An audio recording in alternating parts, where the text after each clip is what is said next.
Hello there, world of tankers. Welcome to the channel. I'm your host, Droodles Blitz, and in today's video, we'll be taking a full look at the Defender FVE, a Tier 9 Blitz Nation medium. A vehicle that you can get your hands on right now if you open up a lottery ball and get a 0.001% drop chance.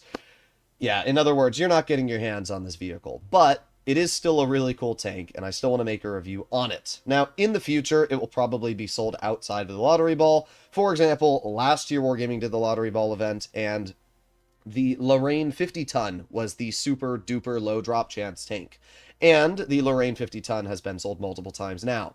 So I have a feeling that this tank will follow a similar path. In 4 to 5 months, we will be able to see this tank sold in crates. And then another 4 to 5 months later, it might be sold outside of crates for a flat price tag. So if you do really want this tank, I would just wait a little bit because you're definitely not going to get that drop chance on these lottery balls. But it's still fun. Thought I'd review it. I'll probably live stream the vehicle later today as well. Let's start off with this vehicle's armor profile because it is a little insane. Let's get a tier 10 medium to shoot at this tank, an M60. This is what a tier 10 sees when aiming in on the Defender FVE, and it's using its 8 degrees of gun depression. Yep, that's right. The upper plate is over 350 millimeters thick. It's going to bounce everything. And the turret cheeks at weakest are about 290. So, against standard ammo, this tank is going to get crazy bounces.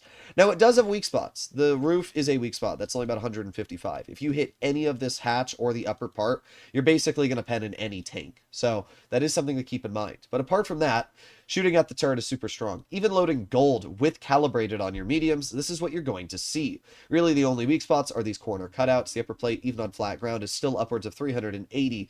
This vehicle has insane levels of armor. Imagine I'm up against tier 8s. Let's say I'm up against a Panther 2, which has 249 mils of premium pen. This is what you see with the Panther 2 loading gold. Like, this tank's armor is kind of wild, and it's going to be by far the most armored medium in tier 9. The problem is it has really no other mobility. Like, if we take a look at the statistics of this vehicle while we're waiting to load in the battle, right, we fully equip the tank, calibrated shells, boom, boom, boom, do this. So that's like a fully equipped loadout here. Look at how slow the tank is. Its power to weight ratio on hard is 16.2. On medium, it's 12.4. That means that this tank has the same power to weight ratio as basically an E5. This is a heavy tank in terms of its mobility. So while it may feature really good armor, it does not feature any level of mobility that you would want on a medium tank. You have to run super speed boost on this vehicle if you want to achieve even average levels of mobility for the medium category. It is not a fast tank by any means.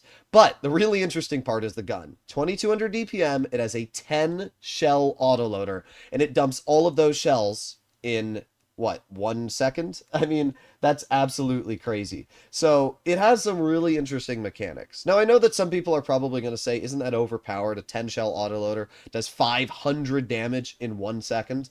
No, it really isn't overpowered. And I can tell you exactly why. We already have a vehicle that is flat better than this tank in Tier 9. It's called the Mouse Tank. It's a Tier 9 auto-loading medium. The Mouse Tank does 500 damage in 0.6 seconds, has 2500 DPM, and also has reactive armor and tungsten.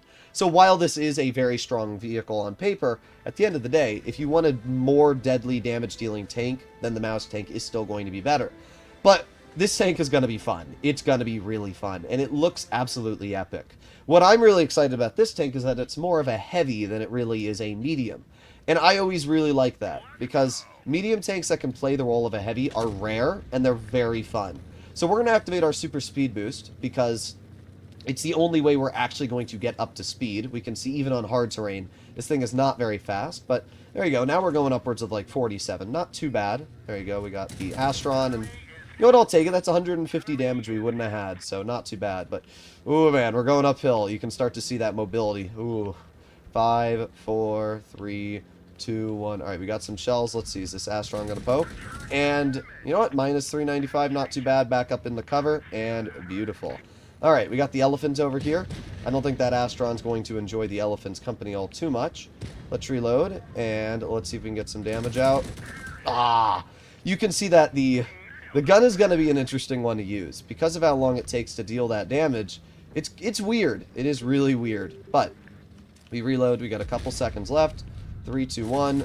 Oh! That's so fun. That is so fun. Alright, let's reload. I'm not sure what that enemy Astron's doing, but it's not going to go all too well for him. Let's reload. We can aim it on the defender. And hello, good sir. Oh, enemy armor destroyed. Sweet. Okay. Let's see what we can do here. We got the RU-251 fighting the AT. We can move up ourselves and see if we can support this RU who appears to be failing miserably against the rear of an AT. Wow, you actually died? That's tragic. Oh! Oh my god. Well, there goes that player. Alright. Let's go with the elephant. I think that's going to be the better play here. Let's use our super speed boost so we can actually get some speed. Keep on going. Alright, nobody's on our flank. There's the enemy keeler. No! Brah, my elephant just ate all of my shells. That's so lame. Go for it. You want to block my damage? Go. Take the shots for me. I'm not bleeding for you. Alright, and reloading. You gonna face hug him? No, you're not gonna do that at least. Okay, well, nice 500 damage chunk into that keeler. Look at all the shells in his lower plate. You gotta see this. Once he's shot, look at all the shells in his lower plate. That is crazy. Alright, I'm gonna let the elephant get the clear. I'm not killing him. I'm not dumping my clip on him. I'm dumping it on this guy. There you go. Bro, we're just both gonna ignore him? Listen, he would have been dead if he didn't block my barrage of shells in the beginning of the game, so I'm not wasting my time to get him killed at the end. Where the heck is this guy? In spawn? That's where you guys think they are? I mean, maybe. I guess we can head back. Do they have 2 AFKs? There's no way they have 2 AFKs, right? No way. I mean, we can find out. Let's see.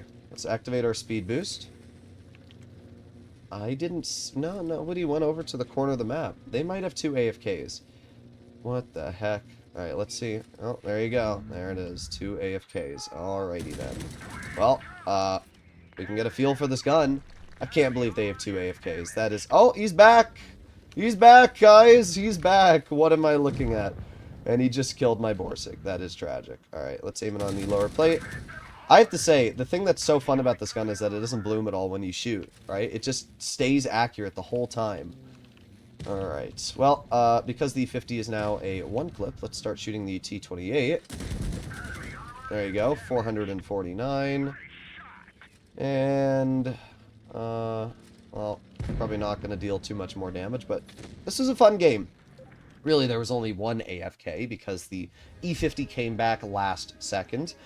That was an interesting battle, to say none the least. We ended up dealing 4,789 damage. Obviously, we did top in the team, and we earned 134,000 credits. This thing is an absolute bop. I don't think it's overpowered. I know that there's going to be people that come into the comments and say that this tank's overpowered, but at the end of the day, I mean, if you're up against something that's hull down, like, what are you going to do to it? You're just going to, like, spray on it and then deal, like, 50 damage. I guess what's cool is that you are guaranteed to deal some damage to a tank's hatch if you're shooting at it, but it's probably only going to deal, like, 150. And at that point, you could have just loaded high explosive in any single shot and had the exact same result, but not have to shoot 10 shells to get to that point. So that is something to keep in mind as well. But overall, I've been enjoying this tank. I've played it a few battles now, and it's just really fun. I mean, I've been waiting for Wargaming to release a vehicle like this for a very long time, because it's nothing overpowered, but it's just pure fun. Driving a tank like this is just only fun. That's all it is. So here we go. We're now on Yamato, which is not my favorite map, but we should be able to do okay. Let's activate our speed boost. I'm actually going to play super aggressive here, because I think that's what this tank is really going to be good at doing. So yeah, let's use that speed boost. Again, you can see, like, even with speed boost, we're only going like 40. This thing is not quick, and it has a top speed of only like 44, so it is by far one of the slowest mediums in the game right now. Alright, so let's chill right over here, and interesting. Nothing has been spotted yet. They have 3 mediums, so I don't understand why no mediums would have gone here, but evidently they haven't. What is this? Alright, well, oh, we've spotted the TS5 Bison. 470 damage, that's pretty good. There goes the Bison, and the Cobra's camping in spawn. This is what happens when you don't actually push your mediums on the medium flank. You're just immediately cooked. Alright, let's move up. There's the Cobra. And let's move up a bit. Let's see. Can I pen that? 350. It's not bad. I don't know what this guy's doing. Like, he's just submitted at this point. 5, 4. Can we HE him in the rear? We might be able to. No, we're not. But that's fine. 318 damage. That player's taken out of the game. Reloading again. 5, 4, 3, 2, 1. Not able to hit you. That player's already dead, so let's just move up ourselves. Let's see if we can get some damage into the Waffenträger. Hello. 604. This tank only does 10 extra damage per shell with high explosive, so realistically it's not worth it to shoot HE. I'll be honest right now. It really isn't worth it to shoot high explosive. I would assume our teammate's going to get the clear on that player, so I'm not going to waste my time on that. Can't HE the rear of the Kampfpanzer. This thing has awful high explosive pen. Like, I need to see what this thing's HE pen is. The fact that that player's red is tragic. Alright. Well, hello, Mr. Astron. How you doing? Nice little ram for 200 damage. Then another nice juicer of damage there. This Astron's... Oh, how do you bounce that? That's actually so sad. Alright, well, at this point, there's only one tank left that I care about, and that is the enemy Emil 1, as the KPZ is going to die, so let's go and get that Emil 1 for some free damage. Let's see. Hello, Mr. Emil. 146. I want to see if this thing's really good at ramming. Let's try and ram this guy full speed. You ready? Here we go. Oh my god, this thing is really good at ramming. What the heck? I did not expect that. I did not expect this tank to be able to ram for that much. I need to see how much this tank weighs. Basically, what Wargaming did is they made a heavy tank. They call it a medium, but it's a heavy tank. It has a lot of hit points, too, for the mediums category. 3,200 damage. Pretty solid victory. And if we take a look at how much this vehicle weighs, it weighs 60 tons. It's a heavy. It's literally just a heavy tank. It's a really fun vehicle, though, I have to say. I'm actually really happy with this one because it's not overpowered. It's fun to play. It has good armor. Its mobility is bad, but you can make it good for a moment with super speed boost. I, in general, think this is a really, really fun vehicle. So you guys can let me know in the comments what you guys think about this tank. Hopefully you enjoyed today's video, and I'll see you all in the next one. Bye-bye.